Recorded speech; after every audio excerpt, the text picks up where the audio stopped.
Salibonani zihlobo kundawana zonke lapho elikhona. Okhuluma lani umfundisi uJimlilo. Nginxusa abangane engilabo baziveze. Siyabonga salibonani balaleli lababukeli. Siyalamukela esifundweni saleli viki. Sengathi inkosi ngasithungamela okhulumayo nguMnewethu. Liyabingelelwa abantwana benkosi, siyathaba ukuhlangana njalo esifundweni saleli viki. Okhulumayo nguCREIGHTON GATSHENI. Salibonani izithandwa zezulu ngegama lenkosi. Sibonga umlimo osigcinayo izikhathi zonke. Okhulumayo nguSithembelihle Sivanda. Asicimezeni isikhwelekeni. Babethu sezilimdala ezilomhlaba. Sithanda ukubonga somandla isipho sempilo sipasona imihla imihla. Ngalesi sikhathi esizathi siqayise lesi sifundo sicela umoya wakho ingcwele uNkulunkulu ube lathi uhlale lathi isikhathi zonke. Ngikhuluma nje egama lakho. Amen. Amen. Siyabonga bathandekayo ukuya sihlangane njalo kuncwadi yamaHebheru. Lapho esikhangela khona izinsuku zokugcina kule incwadi yamaHebheru. Namhlanje sawukhangela isihloko esithi UJesu UMnewethu Othembekileyo. UJesu UMnewethu Othembekileyo. Ngizacela bana usifundele uHebrews 2 ivesi ngelika 14. AmaHebheru 2 verse 14. Njengoba abantwana belomzimba legazi, laye wahlanganyela ebuntwini babo ukuze kuthi ngokufa kwakhe amchithe lo ophethe amandla okufa, okutsho uSathane.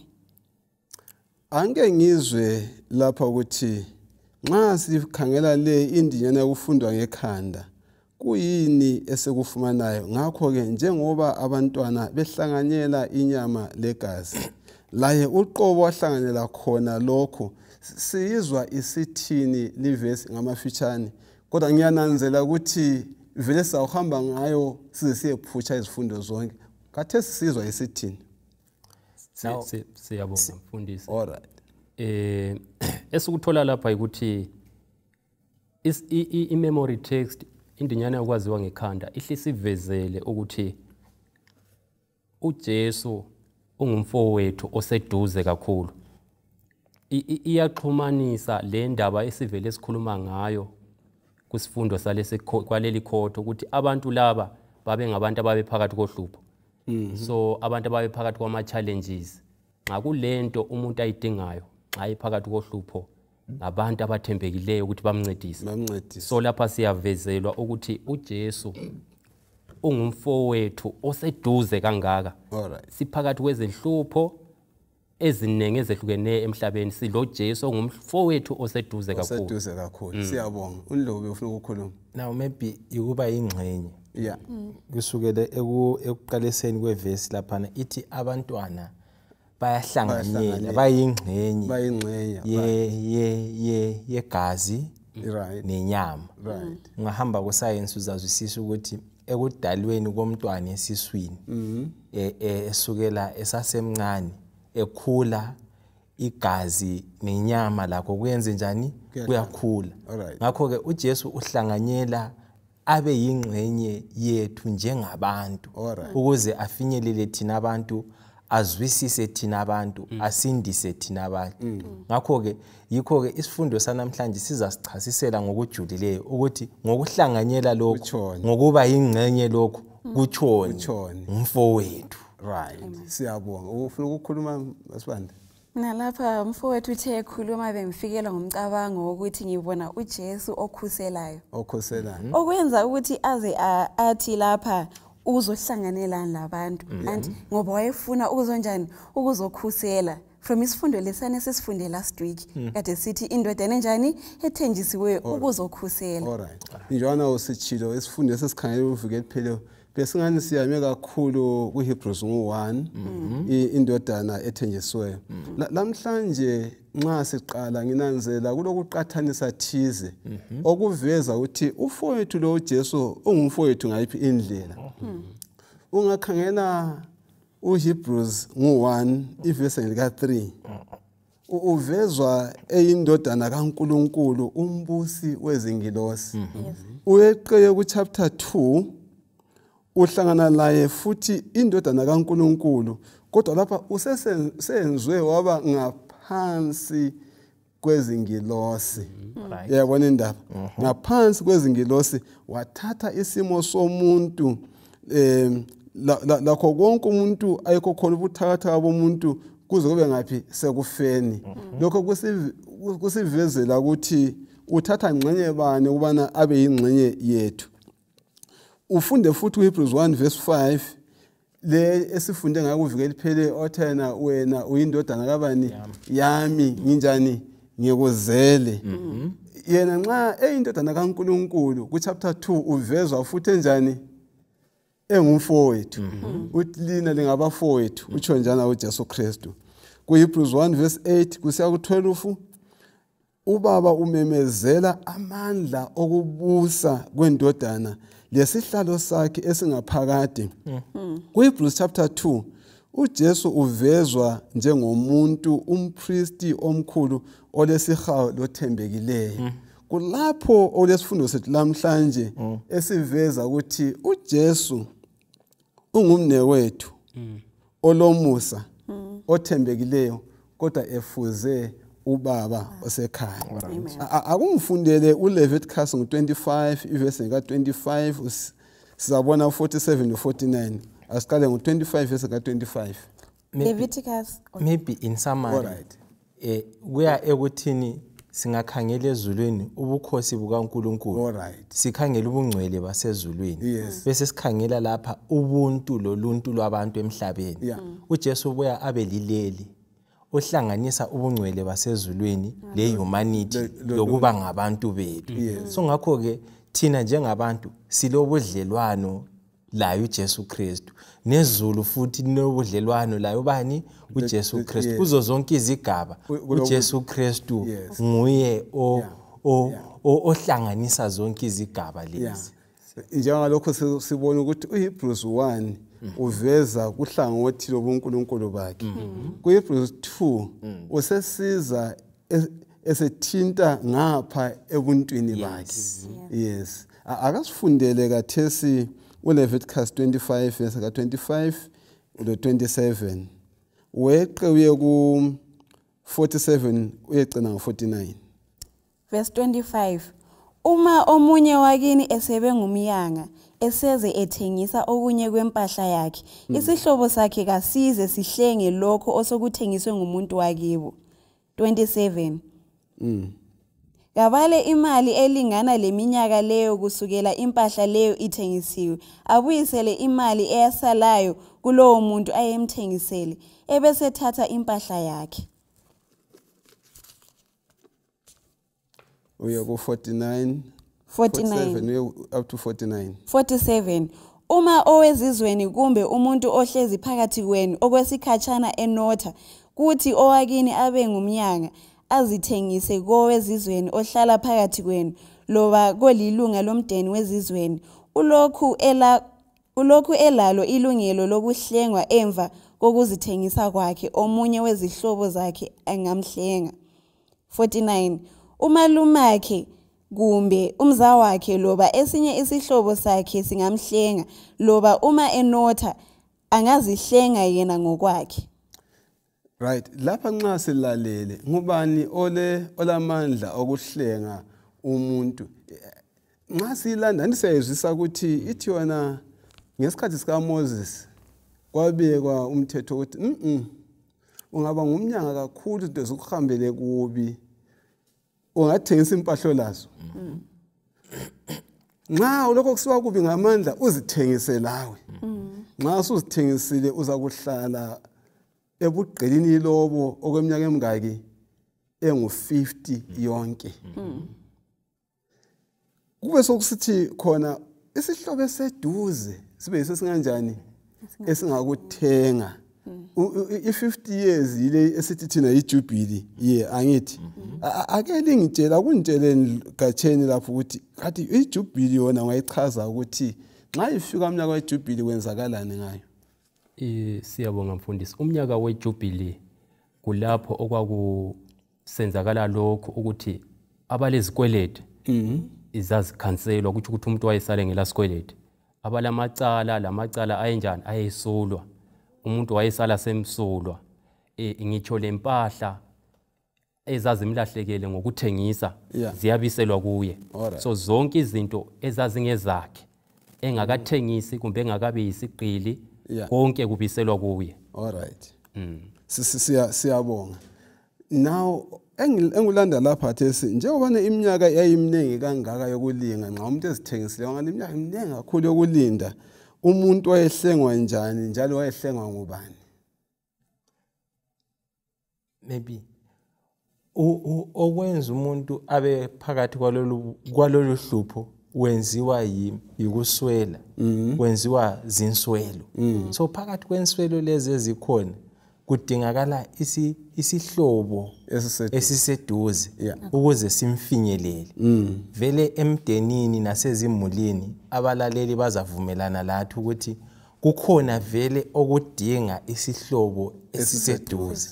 Kufana lokuthi nxa kusiyavelwa kudingakala umuntu ongaphi oseduze. Nyambone lasezimfeni futhi kudingakala abantu abanjani abaseduze. Kulolu hambo lokuhlenga thina njengabantu esonweni oseduze ngumfowethu onguJesu Kristu. Ulapha esibela khona kusihloko sethu umfowethu ubani? uJesu. Uza engumfowethu njani oseduze. Kuyini okunye okusenziwa isihlobo eseduzane kudaba lokubulala lokuphindisela na?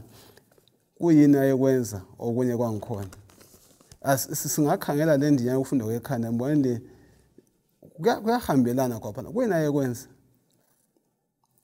Kwakufanele ukuthi abone ukuthi kuba le justice. Alright. Kuba le justice njalo lalo omnika icala uyathonisiswa kumbe uyanikwa isigwebo esinjani esifanele. Nxa sikuxhumanisa le ndinyana yokwaziwa ngekhanda sithola ukuthi wona lo umsebenzi uthathwa nguJesu ongumfowethu. Okukuthi ekugcineni uSathane uza kwahlulelwa ngendlela efaneleyo njengombulali. Yes. Siyabonga. Okay. Ukungezelela lapha ukuthi uJesu angithi isihlobo leseseduze kwakumele sibone ijustice angithi ukuthi yenziwe. uJesu la yakubona khona ukuthi njani at the end of the day kumele ijustice yenzakale kithi esesenjani sesiyiziqili ezikaSathane. Kanti kule ngozi bani ngoba siyafunda lapho uJesu kwangumfowethu oseduzane osihlengayo phakathi kobugqikili esathengiselwa kubo sangena esonweni ngokona kwaAdam.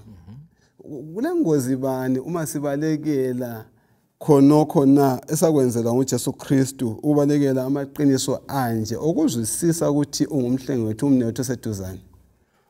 uJesu uthatha ukuba ngumuntu athatha imvelo yabantu ayesiphambanweni ukuyasindisa thina njengabantu.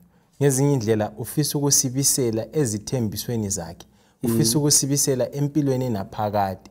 Nxa sidela ukuphendukela kuye nakuphila impilo yakhe kuthi ukuthi siphila njengabantu abangela themba, siphila njengabantu abangela kusasa engcono ngoba siphike amandla okusisindisa lamandla okulungisisa izimpilo zethu ukuthi zibe qotho ziphelele. Incwadi yamaHebheru, incwadi kaLevi iyasivezela ukuthi umuntu obelelungelo ubana akuhlenge isihlobo eseduze. Nxa sikhangela ke kathesi ke indaba efana nayo uJesu thina sichazwa njani ngoJesu na kumbhalo wamaHebheru? Uyini kithi uJesu thina sichazwa njani kule mibhalo? Kambe besilawo yini amandla okumelana lesono na? Njalo silethani empilweni zethu isono na? Silamandla okumelana lesono?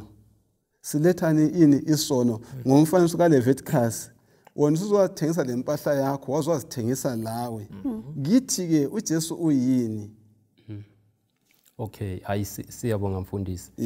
Kuqhakathekile balaleli lababukeli ukuthi sikunanzelela ukuthi indaba esikhuluma ngayo isondela kithi, asikhulumi kuphela ngoIsrael, isondela kithi kakhulu.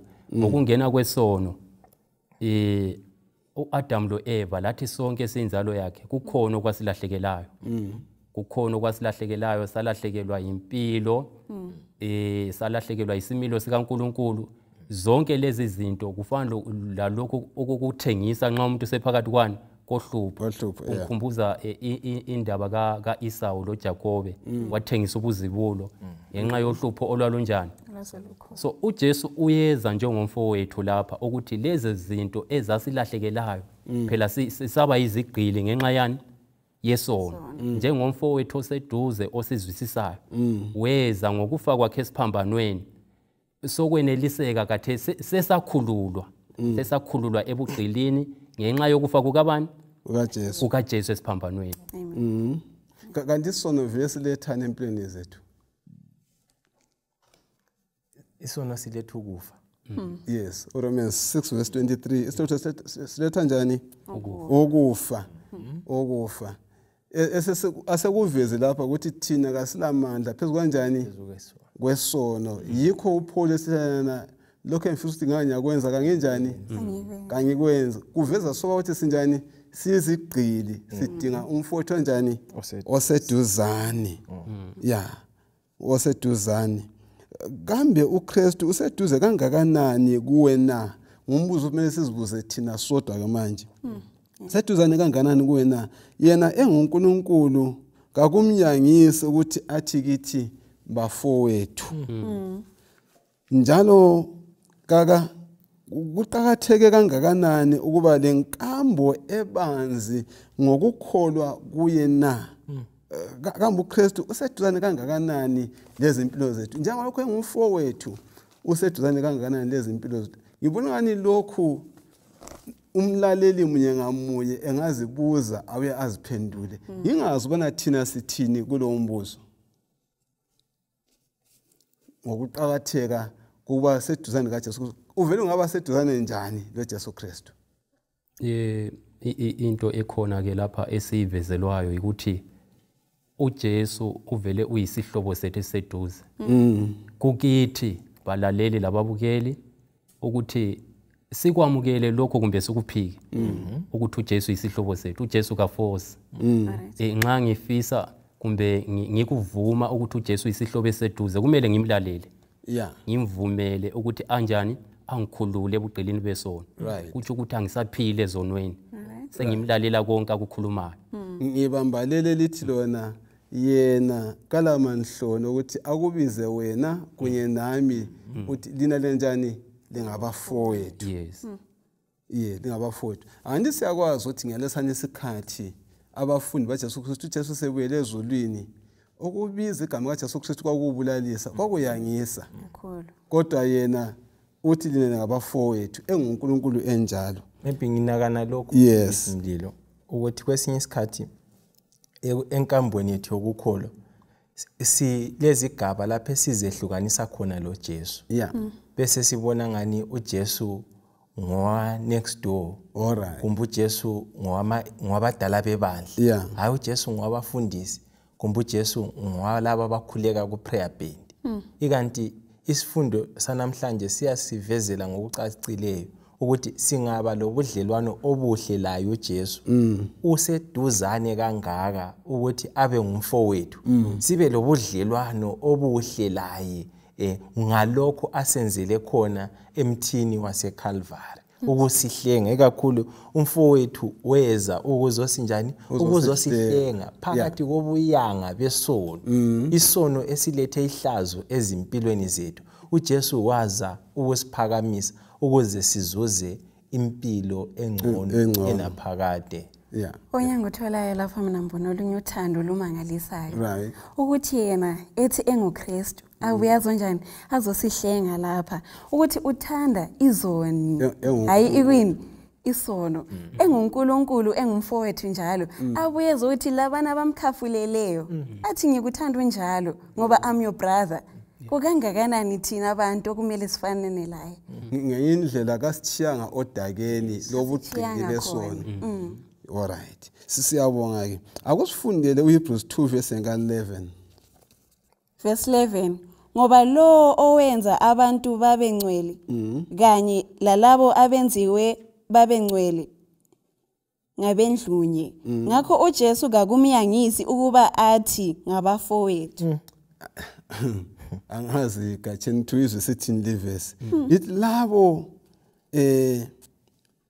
ngoba lalo ongcweliswayo labangcweliswayo bonke bavela koyedwa ya ngaleso sizathu kalanhloni kubabiza ngokuthi njani ngabafowethu ohlufuna uvule lo Hebrews 10 verse ka 33 sisacabanga le verse angazi ucabanga nini mdala now ukuwa komuntu kuletha ihlazo elimangalisayo ukuwa komuntu kuletha i-disappointment lokudana ukuthi kanti vele umuntu kuhambe njani now uzananzelela ukuthi mfundisi umuntu engaba lehlazo kumbe ngaletha isihlazo emulini abantu bayambalekela babengafuni ukuzisondeza eduze kwalowo muntu kungaba lomunye umlayo kumbe kulebe nempambaniso ayenzayo bonke abantu abamvezela uthando kodwa uJesu uzisondeza eduze kwethu njengabantu esiwele esonweni hayi uNkulunkulu usenzele isimanga esimangalisayo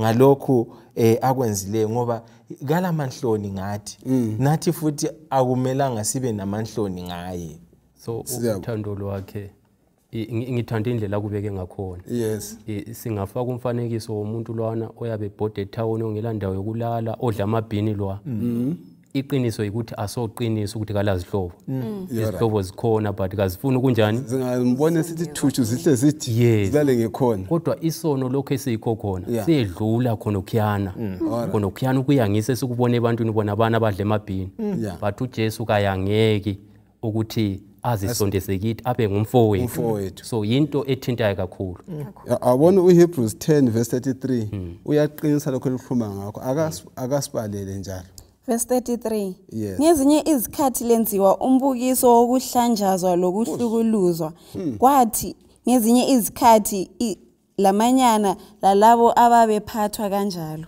uyayizwa indaba kwesinye isikhathi lenziwa umbukiso wokuhlambazwa wathi ngenditshela indatshana emfitshane oleminyaka yama-70s ngaye ngasebenza kwamanye amagrosa babejwayele ukuthi umuntu engantshontsha eshop uyabanjwa abhodiswe ngale ngemuva athelwe ikhanda lonke ngeparafini bese uthatha iflower uthelwe ngayo ubemhlophe nke busweni bese bekukhupha ke phandle nxa bekukhupha phandle uzabona ilokithi lonke liyaduma ngemva kwakho sela ahle uhlube ngumbukiso wokwenza lokho okubi benilandela ama ivesi le abekade ibala manje umbuzo engilawo bathandekayo ukuthi nxa kunje ngisenzwa umbukiso kuyini esekufundayo ngoJesu Kristu izikhathi eziningi imvelo yethu njengabantu asifuni ukuyangiswa sifuna ukuhlala sisesiqongweni kungaba lokunye okusehlelayo esibona ukuthi kuletha amanhloni kuba yi-challenge kakhulu ngangcono siyangise omunye umuntu oseceleni ngangcono sikhanda amacebo ukuthi ngingamyangisa njani umfundisi uGatsheni lapha uJesu usivezela ukubana uNkulunkulu ozehlisileyo kakhulu uzehlisile is very humble and meek ukufinyelela nokusindisa thina abantu phakathi kwehlazo lonke leli lokuba yisigqili nokufa kwesono ukufa okuyangisa kakhulu okwesiphambano yena wakwamukela ukuze thina ke sisindiswe uHebrews 10:33 njalo kuGatsheni ke wayiletha uyaqinisa kakhulu ngokuhlutshwa kwabantu besiHebheru ngenxa yokukholwa kwabo abahlukuluzi benza umbukiso ungafunda indaba ethi yena babebulawa mgceke ku-arena babethuka baphathwe njengezigebenga ngayo yonke indlela abanye ngenxa yokuhlupheka khonokho bagcina sebeqasa ukuhlehlela ngaphi emuva yes behluphela uKristu sifunda sibonele ubani ngokwenziwa nguMoses siyabonga mfundisi uMoses kulesifundo esimangalisayo sizananzelela ukuthi irole kaMoses le role kaKristu ngomkhangela uMoses ukuthi uvele wayekhulele njani wayemele aye ngaphi nxa wayezaphila eGibhite kodwa wakwenza njani okuhambelana lokho kwenziwa nguJesu Kristu. Siyabonga. Imbengisiya khona lapho uMoses irole yakhe iveza lokhu uJesu ayenza njani ayizakwenza. Sithola uMoses ophila esikhosini okungela into ayiswelayo njalo kukhangelelwe ukuthi wayezahlala esihlalweni sikaFaro abe ngunext Faro engumilitary commander efundile okumangalisayo bemthanda wachiya ukuphila esikhosini wayehlanganela labafowabo wayedubeka labafowabo wachiya khona lokho kwenziwa nguJesu futhi ukuthi siphakathi kohlupho laye wachiya ini izulu wakhetha ukuthi azosisusa phakathi kwamanyala esasizingenise phakathi kwawo. Maybe ngiye kubalaleli lababukeli kwesinye isikhathi siyenziwe ihlazo sibe lamanhloni uNkulunkulu kazange abe namanhloni ukusibiza thina ukuthi kuthiwe singabafowabo. So lanxa sidlula phakathi kwalezi izigaba zempilo kasibhekeni kuJesu Kristu ngoba yena engumfowethu. Kunengi okungenziwa ngomakhelwane, kunengi okungenziwa lasebandleni, kunengi okungenziwa ngabafowethu, kodwa kasibambeleleni. Yikho ungayehla lapha udingisisa umlobi webhuku likaHebrews ukhothaza abantu abaphila phakathi kwesikhathi lesi sokuhlutshwa lokuyangisa ukuthi bambelelani qiniselanini. Ngakho ke balaleli lababukeli kasibambelelenini lanxa sidlula phakathi kokuyangiswa lanxa sidlula phakathi kwehlazo kasiqiniselenini sekuseduze ekhaya singabi namanhloni njengalokho sikhangela incwadi isikhathi sokugcina kuHebrews. Yes, uMasibanda uthini ikakhulu usekelela lokho kuchiwo uNdlovu ukhangela ukuthi uMoses waqinisela kangakanani yena emele ukuthi ngase sikhohle kwakumele ukuthi ayangeke ukuthi ayeba ngumunye wesigqili ayiphela ezigqili zakwaIsrayeli. Into engiyitholayo lapho mfundisi ukuthi since uMoses yena wakubona kungcono ukuthi kanjani achiye ubukhosi ayedubekela uNkulunkulu wakhe kanti noJesu laye wachiya futhi ubukhosi ukuze azosifela lapha. Ngiqinisa lapho umfundisi ade khuluma khona asibambelele nini ngoba isikhathi sesiphila kiso isikhathi esifana nalesi AMAHEBHERU kanye isikhathi esibuhlungu kakhulu siyafela each and every day but usibonisile ukuthi yena ukhona ngakho kasibambelele lami ungumfowethu ngisho sikhalelani ngambona even kudala lapha nasisasesikole umfundisi ungugrade 1 ukwazi ukuthi lo bhudo kugrade 4 bengakuqala mbe bakuthathela ukudla eklasini uyabukwazi ukuthi kulomuntu ogijimela kuye so siyacela ukuthi hayi kanjani banithathela ukudla ngokuceba lapha ule hope yokuthi umfowenu uzanjani uzahamba yeyimeli indaba yakho. Asingadingini inhlala kahle njengoba sibona isikhathi sesiphelile icomfort kasingayidingini kodwa kasifundeni ukuthi sithwale isiphambano silandele uJesu. Siyabonga lokunye sokufundayo namhlanje njengomfowethu kuthiwa wathatha isimo somuntu kungenxa yena wathatha isimo somuntu Hebrews 2 verse 9 lo 14 kungenxa yena wathatha isimo somuntu verse 9 kodwa sibona uJesu owenziwa waba ngaphansanyana kwezingilosi ebekwa umqhele wobukhosi lodumo ngokuba wavuma ukufa ukuze kuthi ngomusa kaNkulunkulu ezwe ukufa ngenxa yabantu bonke. Singakhohle ukuthi nguye umthungameli wezingilosi lapha kuHebrews chapter 1 kanti kungenxani wathatha leso simo somuntu.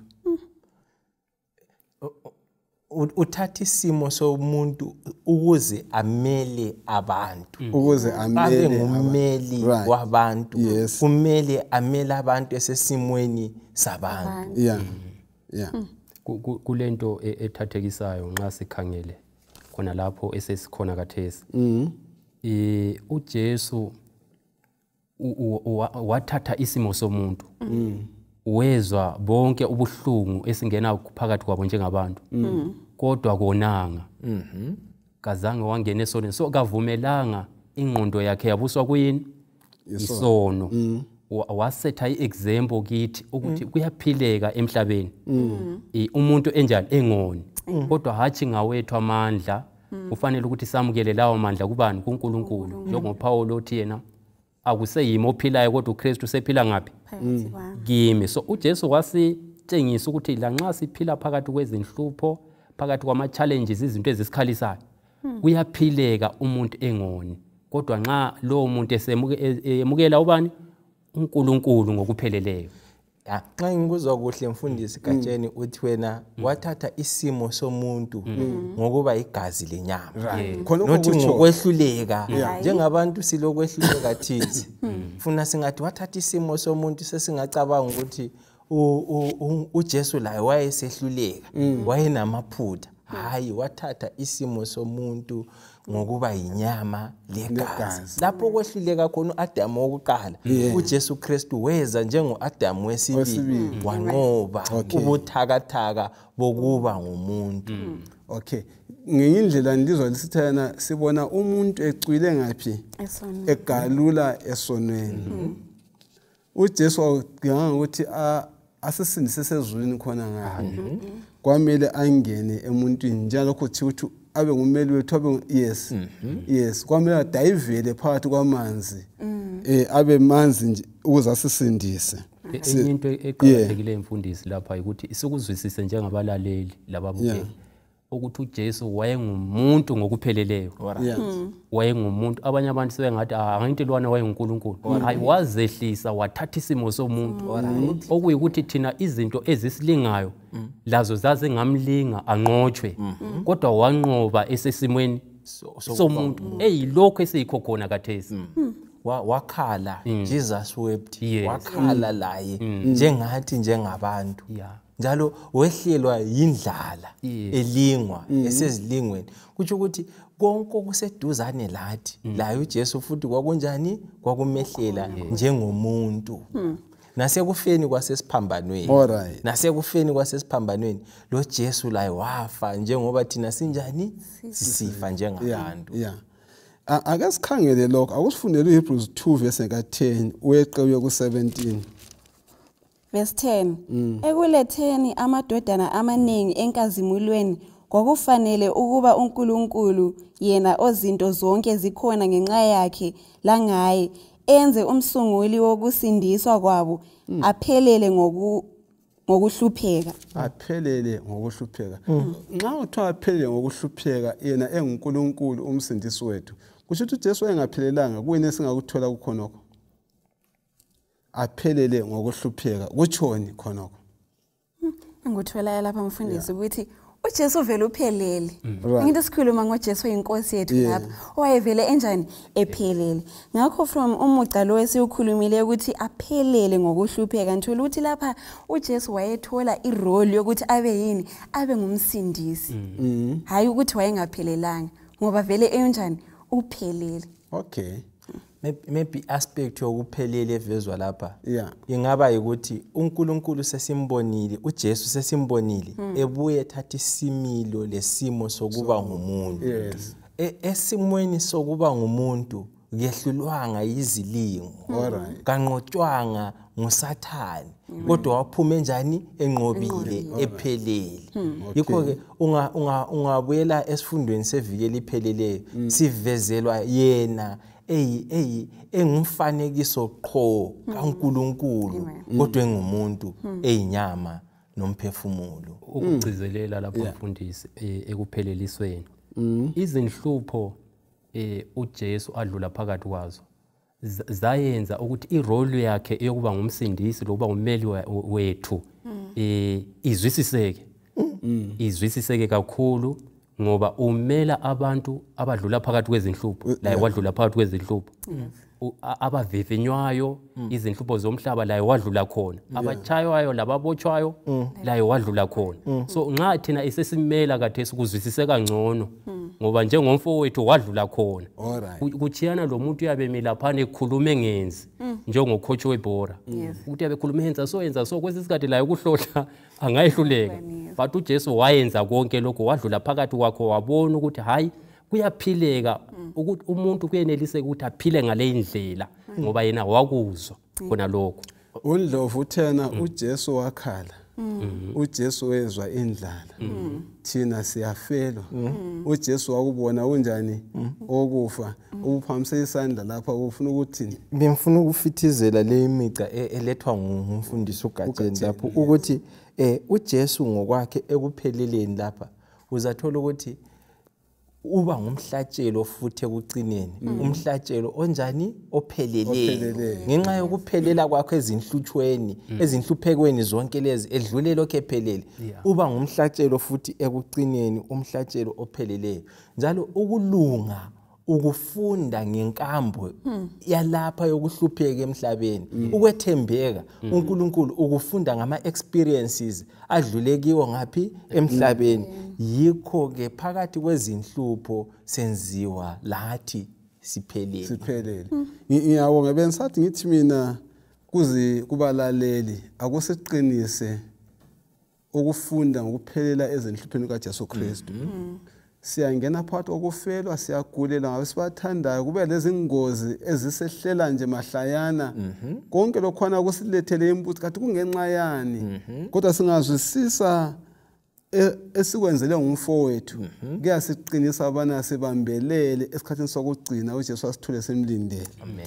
Now uJesu Kristu akusifundele uHebrews ngo-12 verse ka1 usiya ku4 Hebrews 12 verse ka1 usiya ku4 silokho sacabanga ngaye uJesu njengani bani njengomfowethu sibona ukuthi umfowethu lo ulesibonelo bani ezimpilweni zethu 12 verse 1 to 4 verse 1 ngakho-ke njengoba sihanqwe liqhuku elikhulu kangaka labofakazi kasikulahleni konke okusivimbelayo kanye lesono esihilela lula njalo kasigijimeni ngokubekezela kulo umjaho ophawulelwe thina kasikhangeliseni amehlo ethu kuJesu umqalisi lomphelelisi wokukholwa kwethu okwathi ngentokozo eyayibekwe phambi kwakhe wabekezela isiphambano engananzi ihlazo laso wahlala kwesokudla phansi kwesihlalo sobukhosi sikaNkulunkulu cabangani ngaye owabekezela ukuphikiswa okungaka ngabantu abayizoni ukuze lingabi buthakathaka lilahle ithemba 4 ekulweni kwenu lesono kalimelananga laso okufika ebangeni lokuchitha igazi lenu sifundani ngana lamavesi masibanda usandukwana wabale ikakhulu ngokunanzelela uJesu njengesibonelo sethu kuwa lamavesi into engiyithwela lapha mfundisi ukuthi kuverse 2 uthe kasikhangeliseni amehlo ethu kuJesu ongumqalisi njani lomphelelisi wokukholwa kwethu ivesi leyi into engitshela yona mina ukuthi uJesu uyikwini uyikuqalisa lokuphelisa kokukholwa kwethu wabuye emhlabeni lapha waphila njengabafowethu bese bekhulumile ukuthi kukho konke okwakungenzakala ngoba wayeseyinyama anti wayengalingeka kodwa akalingeki uyabonisa ukuthi kuyayenzeka ukuthi umuntu engalingeki phakathi kwesono ngakho engufundayo ukuthi kubafundi labalaleli bethu nxa izinto zisenzakala umhlaba ungathi uyasinyikinyeza kangaka asikhangelelini kumfowethu osesibonisile ukuthi hayi kuyaphileka loba kunjani isibonelo sokuthi kuyaphileka loba kunzima ugijima phambi kwethu uthini uGatsheni uJesu sithola lapha ukuthi njengebandla njengabalaleli abazalwane bonke kasibizela ukuthi senze izinto yena angazenzanga lapha sitshengiswa ukuthi waphila impilo kumbe ungumzekeliso kithi kathesi endabeni yokuthanda wathanda ikho lathi sinxusela ukuthi sithande ukuzehlisa wazehlisa kakhulu yikho lathi sinxusela ukuthi sinjani singakuqamba kube kunengi so sithola ukuthi uJesu uyi role model kukho konke kasinxuselwa kumbe kasifundiswa izinto uJesu angazenzanga konke wakwenza ngenxa yokuthi laye wakwenza uNkulunkulu wamnika amandla okunqoba lathi siyenelisa ngokuphiwa amandla ngomoya oyingcwele ukuthi senze lokhu Jesu akwenzayo ngoba usivezele isibonelo elizwini lakhe. Othini siye phambili ngoHebrews 2:13. Sifunda ukuthi kulamazwi bana sifundisayo kuHebrews 2:13 futhi singabeka ithemba lethu kuye na silibeka kubani ithemba lethu? Verse 18. Njalo uthi ngizabeka ithemba lami kuye uphinde athi ngikhona lapha kanye labantwana uNkulunkulu angiphe bona. Right. Umfundisi kaNdlovu sifundani ngoHebrews 2:13 futhi ngiyakubeka ithemba lami kuye. Yayibona indaba. Kuqhakatheke kangakanani okwenza njalo uma sibhekana lezitha. Sibonelo bani esisithola kuYesaya loAhazi. Sayikhona indaba lana safunda incwadi kaYesaya loAhazi. Ahazi kuthiwa acela isibonelo ukuze athembele enkosini kodwa wabaleka wayesitheni. Wena nxa usubhekane lesitha themba bani? Ngingakufinqa lokhu ngithi mina uKristu kaso example kuphela kodwa ngumsunguli. Alright. Usungula kithi thina njengabantu esigabeni soluntu uyasungula le indlela ebese sengasungula ebese letha isibonelo. Ngakho ke kuqhakathekile ukuthi siphile simethemba ngoba elethe isibonelo kithi njengabantu. Njalo siphile simethemba ngoba esungulile le indlela yokukholwa esihamba phakathi kwayo. Kasimethembeni ngazo zonke izikhathi. Amen. Nguye wasungulayo, nguye futhi ohamba phambili. Yes. Sisingalandeli isibonelo sikaAhazi angithi. Ikakhulu nxa sikhali njena ufunda kwethu kwekhanda uverse 14. Uyasivezela ukuthi silesitha esingumbulalo esingusathane. Nxa sibhekane lezi ingozi zonke singethuki. Kanti kwenzakalani umuntu ongelathemba? Umuntu ongelathemba kuyehle ukuthi aphamsinyalo khaye phambili mbe ayemuva. Uphelele abanye bazoqinisa bezibophela abanjani njani. Kodwa uJehova unjani? Uthembekile. Uthembekile. Kambe singafunda njani kumethemba nsuku zonke njalo senze izinqumo eziveza ukuthi nguye kuphela olithemba lethu kule impilo namhlanje. Awube ngamazwi akho amafitshane akugcina kule umbuzo lo masibanda fitshane kulo mbuzo lo Ndlovu kodwa ke ngicela ngiqayise ngoNdlovu siyegcina oGatsheni wenza ukuthi asikhulekele oGatsheni. uJesu umfowethu. Siyabonga abalaleli asibeni kwazi ukuthi uJesu umfowethu othembakile. Siyabonga. Asimethembeni. Asimethembeni. Yes. uJesu wayekhuluma lokhu ayekwenza. Ebese senza lokho kanjani ayekukhuluma meaning ukuthi waye exemplary. Lathi njengamaKristu lesisikhathi asibeni njani ngabantu aba exemplary. Zinengi izinhlupho esihlangana lazo empilweni yansuku zonke. uJesu uthembakele asimethembeni bathandekayo. Amen. Balaleli lababukeli izihlobo emhlabeni zingakudela ngitsho labazalwane kodwa isifundo saleli viki sivezile ukuthi sikhona isihlobo esinguJesu esingasoze sikudele umfowethu ozaba lawe phakathi kwama challenges wonke ongasoze akuchiye. Siyakhuleka baba wethu othandekayo osezulwini, sithanda ukubonga ngoba susivezele isifundo esimangalisayo. Sikhulekela ukubana ngalesi sifundo izimilo zethu siguqulwe, lezimilo zebandla lakho lonke ababukeli labalaleli laba bonke abazafinyelelwa yilesi sifundo. Sicela ukulungisiswa phakathi kwezinhlupho ezinje, sicela ukuthi singalahlekelwa ukukholwa. Baze izimilo zethu sifanane loKristu. uJesu siyakhuleka. Amen. Amen.